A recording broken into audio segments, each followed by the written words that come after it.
खऱ्या अर्थानं लोकशाहीला काळिमा फासणारी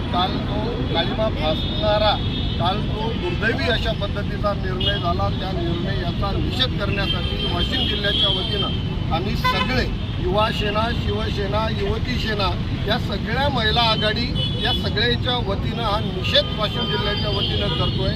खऱ्या अर्थानं कालचा दिवस हा महाराष्ट्रात आणि देशात अराजकता निर्माण करावी, हुकुमशाहीकडे आपली सगळ्यांची वाटचाल चाललेली आहे। या दृष्टीनं अशा पद्धतीचा हा निर्णय हा अत्यंत दुर्दैवी असा निर्णय अख्ख्या जगाला आणि अख्ख्या देशाला, राज्याला माहिती आहे की शिवसेना ही कुणाची आहे। तरी सत्तेचा दुरुपयोग करून आणि सत्ता आणि पैसा या दोन गोष्टीचा उपयोग करून या पद्धतीचा निर्णय घेऊन लोकशाहीचा गळा घोटण्याचं काम काल विधानसभा अध्यक्ष राहुल नार्वेकर यांनी केलंय आणि गद्दारांना विजयी जल्लोष करण्याची संधी निर्माण करून दिली। परंतु या महाराष्ट्रातली जी जनता आहे, या महाराष्ट्रातली जनता ही कालच्या निर्णयामुळे अत्यंत दुःखी आहे। महाराष्ट्रातला मतदार हा येणाऱ्या प्रत्येक निवडणुकीमध्ये याचा वचपा घेतल्याशिवाय आणि गद्दारांना धडा शिकवल्याशिवाय राहणार नाही।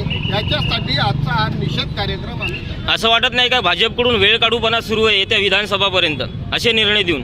1 वर्ष आणि 8 महिने जवळपास हा निर्णय लांबवलेला आहे, वेगवेगळी कारणं सांगून। सुप्रीम कोर्टाने वेळेचं कालमर्यादा आखून दिल्यानंतर सुद्धा याला विलंब लावला आहे आणि विलंब लावल्यानंतरही कुठली तरी एक पार्टी तरी दोषी असेल ना, परंतु दोन्ही पार्ट्यांचे एकमेकाच्या विरोधातल्या दोन्ही पार्ट्यांचे सगळे आमदार पात्र, हा निर्णय कसा असू शकतो? हा न्याय आहे का? आणि वेळेपेक्षा उशिरा दिलेला न्यायही कधी कधी अन्याय असतो, ही वस्तुस्थिती आहे। त्याच्यामुळे भारतीय जनता पार्टीच्या, केंद्र सरकारच्या आणि राज्य सरकारच्या दबावापोटी अशा पद्धतीचं अन्यायकारक पाऊल हे राहुल नार्वेकरांनी उचललेलं आहे।